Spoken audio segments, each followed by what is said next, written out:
This is my prayer for our nation. Father God, right now, we just ask you in the name of Jesus to have mercy upon us and have mercy upon our land in the name of Jesus.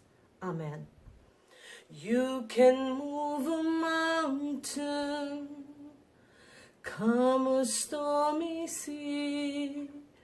Nothing you won't do, Lord, when I'm on my knees. On my knees I will bow down, there I will pray. Lord, I ask you for mercy, for our land we pray.